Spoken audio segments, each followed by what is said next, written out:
our security detail wasn't going to pick us up at the airport, which meant that we had to take a cab to here ourselves. United We Win. It's a 40-minute documentary. When I was 21 years old, I wasn't going to Iraq. I was getting drunk in a bar every night and going to school occasionally. This kid and these kids decided to go to Iraq. So there's a certain complicated story as we talk about, but this is an idealistic pursuit. And they do kind of, like, I'm not trying to, my subjective opinion, they do kind of meet some idealists along the way. So it's kind of interesting what these kids did, and of course as a parent you think they're crazy, but there's something very noble about what they've done, because the kid's a born leader, the director of the film. He's only 21, but there's a certain energy that he has that's kind of contagious. First of all, I don't think they had a clear idea of whether the story they were telling was their adventure in going to a war zone, or whether they were doing a documentary about the war itself. And I think they were flipping back and forth, and I don't think it was very effective. Secondly, to the extent that they were doing the latter, that is reporting on the conflict, these were naive kids who had no knowledge, and yet they were spouting statements about the nature of the weapons that would be needed to achieve a certain kind of victory. I mean, I found it very irritating, not effective. I thought it was the first, what you just said. I think it's the first. It's an adventure, and like I said, they're idealists, and they really, when you're 21 years old, what do you know, right? And I think that's how I interpreted the film, not the secondary thing.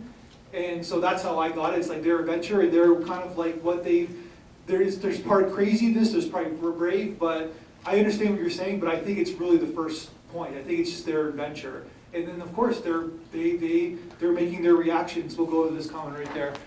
They're reacting to what they see as kids. Go ahead. So I had mixed feelings about this piece as well. I commend them for taking a risk and making what was clearly a heart-wrenching love letter to an issue they all felt very strongly about.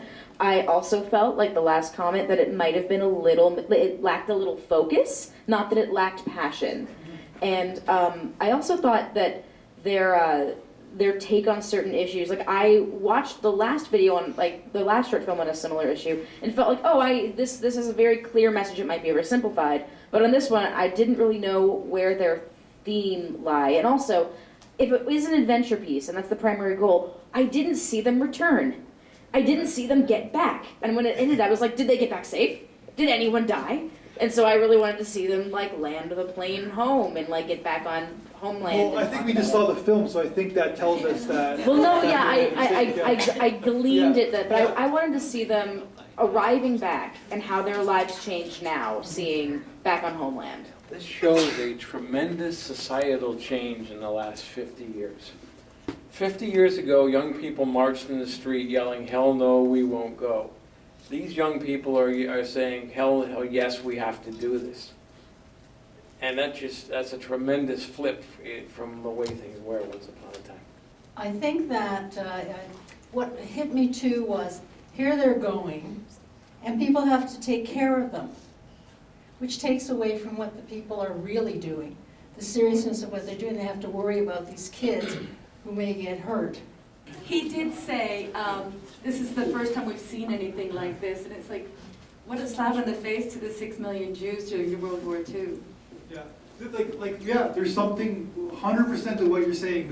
Like I said, there's a certain idealism to what the film is about. What I'm saying is that I think what's really important is their intention of what they want to do. It wasn't perfect by any means. No one's perfect, but the intention was really pretty awesome. Yeah, that's how I got. That's what I gathered through when this was taken to me in a short list. I was like, yeah, the kid tells us he's 21 years old. He's going to go to Iraq. He has certain beliefs, and it's like that's what we're doing. Go ahead. I have a mixed feeling about this movie. Some parts of the movie were as if they were in a safari trip or something. That's the feeling I got from the reaction. They were in a war zone. They were like enjoying the trip in this car. It's exciting, I know.